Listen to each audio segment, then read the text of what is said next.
আমাদের এই রূপনারায়ণ নদী ভারতখণ্ডের রত্নাদ্বীপ নামের নাম।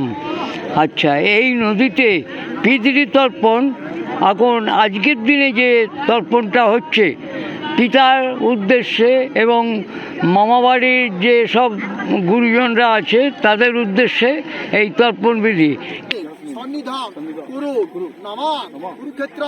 এটা মহারাজের মানে অমাবস্যাতে হয়। কি নিয়মটা রয়েছে?